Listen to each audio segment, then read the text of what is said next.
Hello बच्चों, solution chapter के lecture number 6 में एक बार फिर से आप सभी का हार्दिक स्वागत है। तो देखो भाई, हमने हेनरी लो की बात कर ली थी इससे पहले। आज की क्लास में हम बात करने वाले हैं वेपर प्रेशर की, वाष्प दाब की। वाष्प दाब क्या है, इसको कौन कौन से कारक प्रभावित करते हैं, इसका क्या रोल है, राउल्ट्स लॉ इससे हम समझेंगे। ठीक है, सारी बातों की आज हम चर्चा करेंगे। ठीक है, तो देखो पहली जो हमारी हेडिंग है वो क्या है, द्रवीय विलयनों का वाष्प दाब, यानी द्रवीय विलयनों में किस प्रकार से वाष्प दाब होता है, वाष्प दाब की क्या परिभाषा है, उन सारी बातों को हम पढ़ेंगे। ठीक है, उससे पहले मैं आपको क्या बताता हूं, एक हमने जार ले लिया। ठीक है, एक हमने जार ले लिया और जार के अंदर हमारा कोई क्या है, विलायक है। ठीक है, कोई विलयन है, हमारा सॉल्यूशन है। ठीक है, अब इसमें क्या हो रहा है, इसको हमने गर्म किया, नीचे से हमने क्या किया, बर्नर लगा दिया, इसको बर्नर लगा के हमने इसको क्या किया, गर्म किया। तो गर्म करने पर क्या होगा भाई, इसकी वाष्प बनेगी ना भाई, वाष्प। तो इसकी वाष्प बनेगी तो एक कंडीशन ऐसी आएगी कि ये जो वाष्प है ये द्रव की सतह पर क्या डालेगी भाई, दाब डालेगी। अरे भाई दाब डालेगी, क्रिएट करेगी। जार है, गर्म कर रहे हो, भाप बनी। भाप बनने के बाद क्या होगा, वो जो भाप के जो पार्टिकल्स हैं, जो वाष्प के जो अणु परमाणु जो अवयवी कण हैं, वो क्या करेंगे, द्रव की सतह पर दाब डालेंगे। और इस दाब को ही हम क्या कहते हैं, वाष्प दाब। इस दाब को ही हम क्या बोलेंगे, वाष्प दाब। यानी हम इसकी डेफिनेशन लिखें तो क्या लिखेंगे, इसकी डेफिनेशन क्या लिखेंगे वाष्प दाब की, कि निश्चित ताप पर साम्यावस्था में, साम्यावस्था का मतलब इक्विलिब्रियम कंडीशन, जितने लिक्विड में उस कंपोनेंट के मोल्स हैं उतनी ही किसमें, वेपर्स में, दोनों समान है। तो साम्य, यहां पर क्या जनरेट हो जाएगी, साम्यावस्था जनरेट हो जाएगी। तो उस कंडीशन में क्या होगा कि जो वाष्प के कण है वो द्रव की सतह पर कितना दाब डाल रहे हैं, उसी को हम क्या बोलेंगे, वाष्प दाब बोलेंगे। तो हम क्या लिख रहे हैं, निश्चित ताप पर साम्यावस्था में वाष्प के अणुओं द्वारा या वाष्प के कणों द्वारा द्रव की सतह पर डाला गया दाब क्या कहलाता है भाई, वाष्प दाब कहलाता है। ठीक है, the pressure exerted by vapour molecules on the surface of liquid is known as vapour pressure. ठीक है, अब देखो आगे क्या बोलना है हमको, कि इस वाष्प दाब को कौन कौन से ऐसे फैक्टर्स हैं जो प्रभावित करते हैं। इससे पहले मैं आपको एक चीज और बताना चाहूंगा कि ये अगर अपना जार बंद है और आपके निरंतर इसमें क्या बन रही है, भाप बन रही है। जैसे इसको एक डायग्राम से और समझाता हूं। ठीक है, देखो ध्यान देना भाई, ये जार है आपका और लगातार आप क्या कर रहे हो, गर्म कर रहे हो लिक्विड को, तो होगा क्या, इसकी भाप तो बनेगी। अब भाप बन रही है लगातार, तो ये जो वाष्प के कण हैं, जो वाष्प के परमाणु हैं, वो क्या करेंगे, पात्र की दीवार से टकराएंगे। पात्र की दीवार से यानी जो भी आपने बर्तन लिया है उसकी वॉल से टकराएंगे और टकरा कर ये वापस किसमें परिवर्तित हो जाते हैं, द्रव अवस्था में परिवर्तित हो जाते हैं। और इस प्रक्रम को हम क्या बोलते हैं, इस प्रक्रम को हम बोलते हैं संघनन। और संघनन को इंग्लिश में क्या बोलते हैं, कंडेंसेशन। ठीक है, आप भी जब घर में खाना पकाते हैं तो कढ़ाई के ऊपर क्या रख देते हैं, हम एक थाली रख देते हैं और हम क्या देखते हैं, कुछ समय बाद उस थाली के नीचे क्या आ जाती है भाई, पानी की बूंदे बूंदे आ जाती हैं। तो कहने का मतलब कि वहां भी भाप बनी थी, वाष्पन की प्रक्रिया तो वहां भी हुई थी, लेकिन वो जो कण थे, वाष्प के जो कण थे, वो पात्र की दीवार से टकराए और टकराकर वापस किस में बदल गए, द्रव अवस्था में बदल गए। तो इस प्रक्रिया को क्या बोलते हैं, संघनन बोलते हैं। यानी वाष्पन की प्रक्रिया में जब वाष्प के कण पात्र की दीवार से टकराकर पुनः द्रव अवस्था में परिवर्तित हो जाएं, यह प्रक्रिया क्या कहलाती है, संघनन कहलाती है। ठीक है, तो दो प्रकार के प्रोसेस होते हैं, एक तो होता है वाष्पन, जिसको क्या बोलते हैं, एवेपोरेशन या वेपराइजेशन भी आप इसको बोल सकते हो, और इक्विलिब्रियम स्टेबलिश होता है किसके बीच में, संघनन के बीच में। संघनन को इंग्लिश में क्या बोलते हैं, कंडेंसेशन। क्या बोलना है, कंडेंसेशन। इसको क्या बोलना है, इसका मतलब क्या है, वाष्पन का मतलब क्या है भाई, देखो द्रव के अणुओं का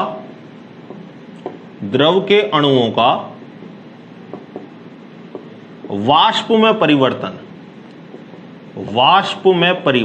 ये तो क्या है भाई, ये तो है आपका वाष्पन। और संघनन क्या है, वाष्प के अणुओं का पात्र की दीवार से टकराकर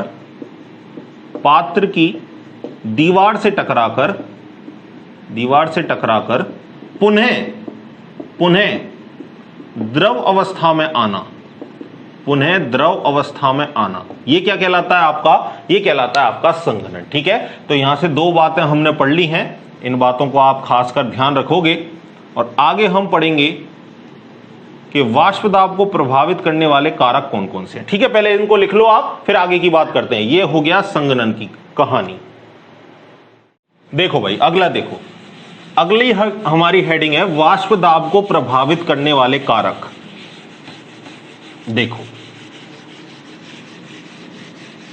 साथ साथ आप हेडिंग लगाओगे मेरे, वाष्प दाब को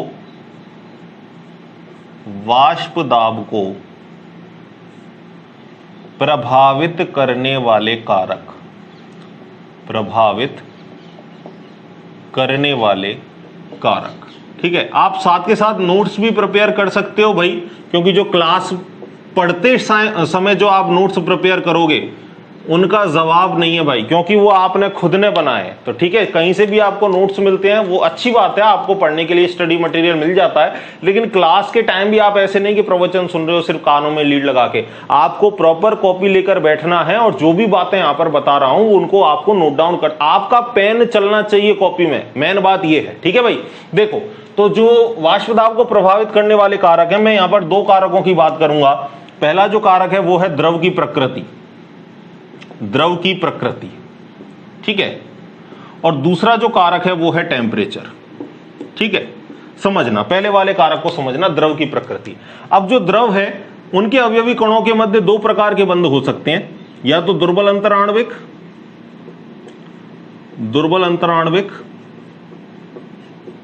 बल, या क्या हो सकते हैं, प्रबल अंतराण्विक बल। ठीक है, आकर्षण बल लिख लो एक आगे, आकर्षण बल यहां भी लिख लेना, प्रबल अंतराण्विक आकर्षण बल। ठीक है, समझना मतलब भाई। अब मैं क्या कह रहा हूं कि अगर द्रव के जो कण हैं उनके बीच दुर्बल अंतराण्विक आकर्षण बल है, तो दुर्बल अंतराण्विक आकर्षण बल का मतलब क्या है कि उनके बीच में कोई उतना अट्रैक्शन नहीं है। तो जब द्रव के बीच में अट्रैक्शन नहीं होगा तो वो जल्दी से किस में कन्वर्ट हो सकता है, भाप में कन्वर्ट हो सकता है। जैसे मैं आपको डायग्राम से समझाता हूं। देखो, ये आपने एक बीकर ले लिया और इस बीकर में आपके मान के चलो दो पार्टिकल हैं ए। ठीक है, ए पार्टिकल हैं। अब मैं क्या कह रहा हूं कि ए के बीच का जो अट्रैक्शन है वो स्ट्रॉन्ग नहीं है, वो कैसा है, वीक अट्रैक्शन है, दुर्बल अंतराण्विक मतलब बल है। मतलब ए और ए के बीच में जो बंध बना है वो प्रबल नहीं है, वो बंध कैसा है, दुर्बल है। तो दुर्बल बंध है तो वो आसानी से किस में जा सकता है, भाप में चला जा सकता है। थोड़ा सा हम इसको टेम्परेचर देंगे तो ये इस बंध को क्या कर देगा, तोड़ देगा, और तोड़कर इसको ये किस में चला जाएगा भाई, वाष्प अवस्था में चला जाएगा।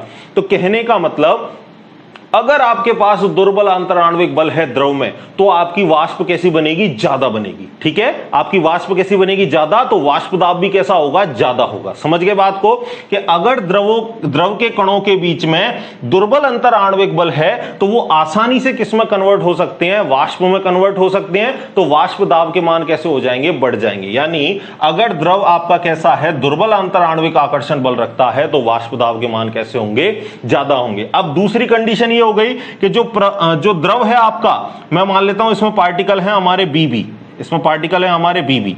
अब इसमें जो अट्रैक्शन फोर्स है वो कैसा है भाई, प्रबल। यानी बी ने बी को प्रबलता से पकड़ के रखा है, जकड़ के रखा है। और आप यहां पे थोड़ा बहुत टेम्परेचर दे रहे हो तो थोड़े बहुत टेम्परेचर से ये पार्टिकल्स क्या है, मूव नहीं होंगे, ये टूटेगा नहीं और भाप में कन्वर्ट नहीं होगा। कहने का मतलब अगर यहां पे हम ताप बढ़ाएंगे बहुत ज्यादा, तब जाके ये क्या होगा, वाष्प में परिवर्तित होगा। यानी नॉर्मल टेम्परेचर पर ये बी पार्टिकल आसानी से छोड़कर इसको नहीं जाएगा। तो कहने का मतलब कि अगर प्रबल अंतराण्विक आकर्षण बल है तो एक दूसरे को प्रबलता से पकड़े रखा है, अणुओं को जकड़े रखा है, तो वो वाष्प में आसानी से परिवर्तित नहीं होंगे। तो जब हमारी वाष्प नहीं बनेगी तो वाष्प दाब के मान भी कैसे हो जाएंगे, कम हो जाएंगे। तो यहां आप क्या लिखोगे कि अगर द्रव के कणों के बीच में दुर्बल अंतराण्विक आकर्षण बल है तो वाष्प दाब कैसी होगी भाई, बताओ।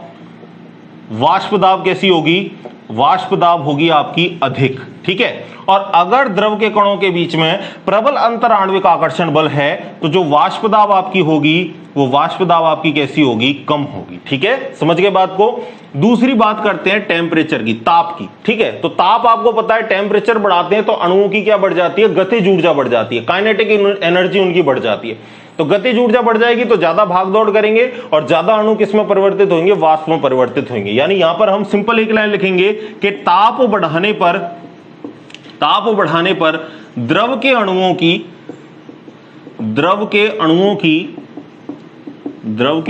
की गतिज ऊर्जा बढ़ जाती है, अतः वाष्प दाब के मान भी बढ़ जाते हैं। ठीक है, समझ गए कि अगर द्रव के अणुओं की गतिज ऊर्जा ज्यादा होगी तो वो द्रव की सतह से ज्यादा किस में जाएंगे भाई, वाष्प में जाएंगे, तो उनका वाष्प दाब भी कैसा हो जाएगा, बढ़ जाएगा। तो ये दो फैक्टर्स थे, मैंने आपको समझा दिए, आप इनको लिखो फिर अगली बात करते हैं।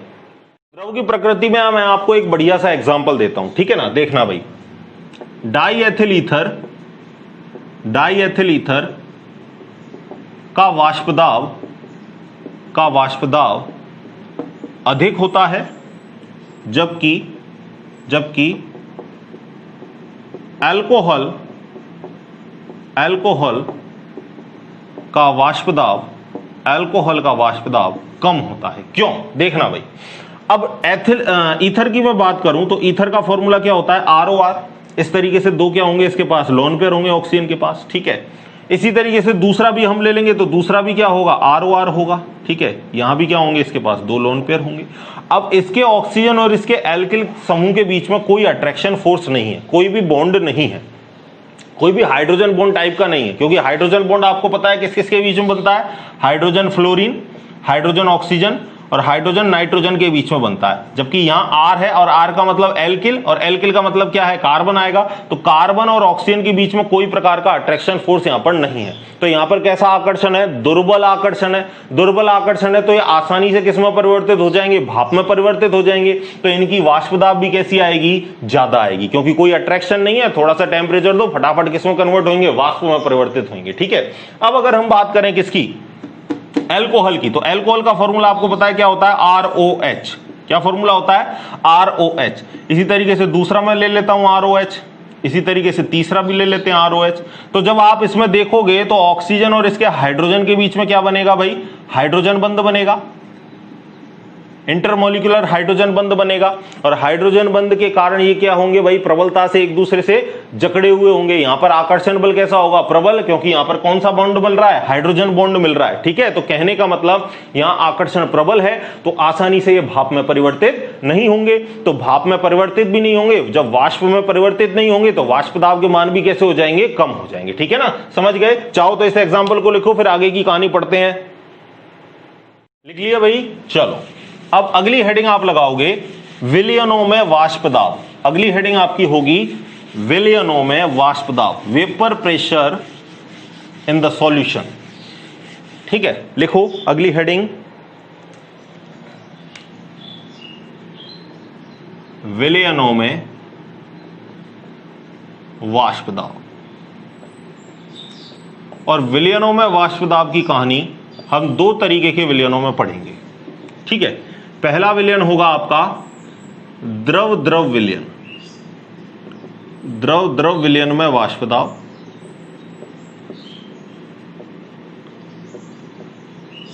और दूसरा आपका होगा ठोस द्रव, ठोस द्रव विलयन में वाष्प दाब। ठीक है, समझना भाई दोनों को। ठीक है, ध्यान से कहानी देखना। देखो, इसकी अगर मैं बात करूं तो यहां पर जो विलेय और विलायक है वो दोनों ही कैसे हैं भाई, द्रव।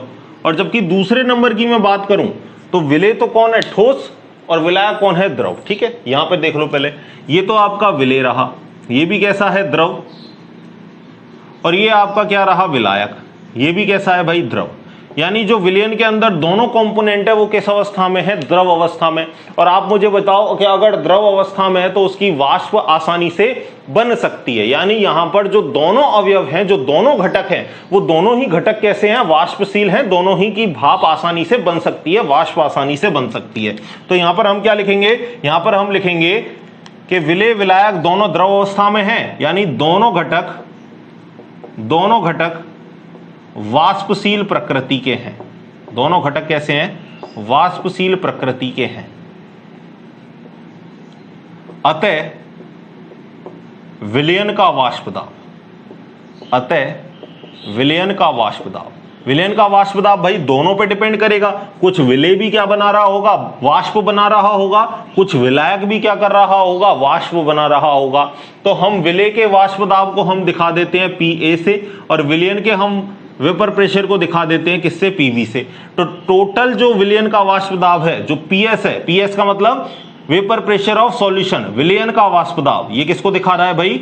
विलयन का वाष्प दाब, विलयन का वाष्प दाब।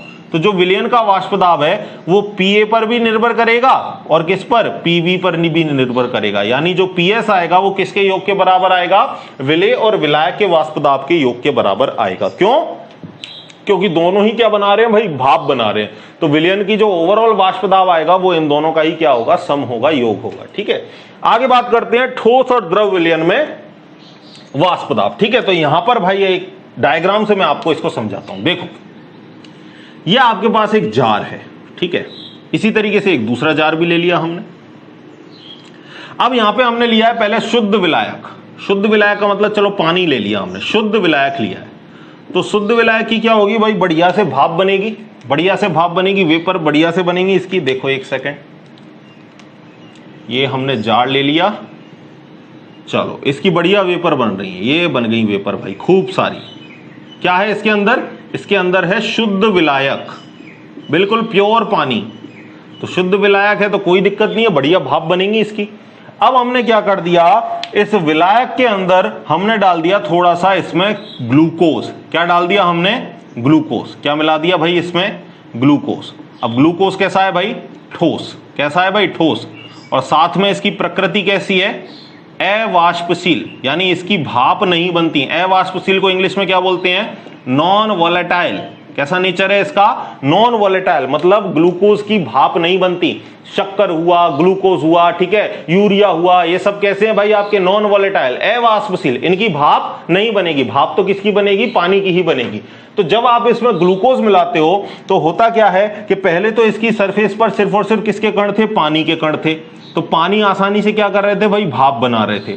अब क्या हो रहा है कि इसके जो कण हैं उनके बीच में कौन आ गए? उनके बीच में ग्लूकोज के भी पार्टिकल आ गए। उनके बीच में किसके कण आ गए भाई? ग्लूकोज के कण आ गए। तो अब इनको भाप में कन्वर्ट होने के लिए इनका एरिया कम हो गया भाई। पहले तो क्या थे? विलायक ही विलायक थे, आसानी से भाप बना रहे थे। अब बीच में कौन आ गया? ग्लूकोज के पार्टिकल्स आ गए। और ग्लूकोज कैसा है? अवाष्पशील, यानी भाप नहीं बनती। तो अब जो आपके वाष्प के जो पार्टिकल्स होंगे, जो वाष्प के कण होंगे, वो कैसे होंगे भाई? कम मात्रा में होंगे, थोड़ी बहुत वाष्प बनेगी।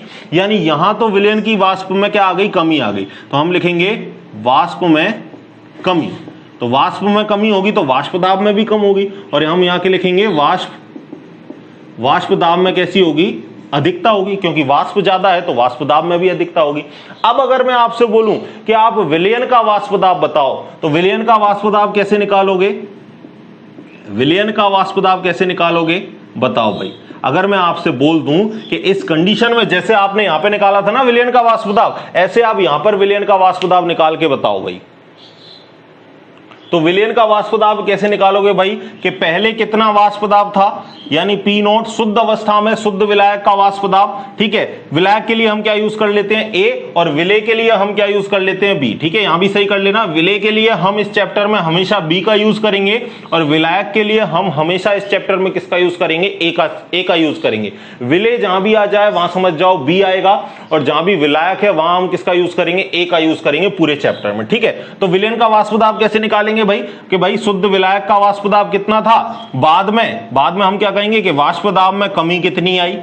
वाष्प दाब में कमी कितनी आई, उससे हम किसका निकाल लेंगे? विलयन का वाष्प दाब निकाल लेंगे। या आप इससे एक फॉर्मूला और निकाल सकते हो कि वाष्प दाब में कमी कितनी हुई? वाष्प दाब में अवनमन, या वाष्प दाब में कमी, अवनमन लिख देते हैं। चलो आपकी बुक में ये लिखा है वाष्प दाब में अवनमन। अवनमन का भी मतलब क्या है? कमी। तो वाष्प दाब में अवनमन कितना आया भाई? पहले शुद्ध विलायक में कितना बन रहा? माइनस विलयन में कितना बन रहा था, उसका अंतर ही क्या आएगा? वाष्प दाब में कमी। मान के चलो यहां पर आपकी वेपर प्रेशर कितनी बन रही है? इतने पार्टिकल्स।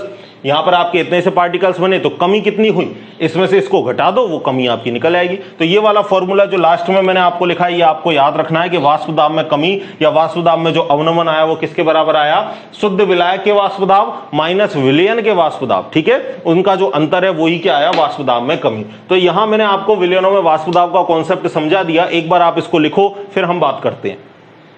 ठीक है भाई, तो आज के लेक्चर में इतना ही। आज के लेक्चर में हमने पूरा वाष्प दाब आसानी से समझ लिया है। आप इस लेक्चर को एक दो बार देखो, जिससे आपको नहीं आ रहा ना कोई कॉन्सेप्ट समझ में, तो उस लेक्चर को बार बार देखो, नोट्स के साथ देखो, तो आपको चीजें समझ में आएंगी। अगली क्लास में हम बात करेंगे राउल्ट्स लॉ की, एग्जाम के पॉइंट ऑफ व्यू से बहुत इंपॉर्टेंट है, क्लास मिस मत करना, ठीक है। चलो मिलते हैं अगले लेक्चर में, तब तक पढ़ते रहिए, खुश रहिए।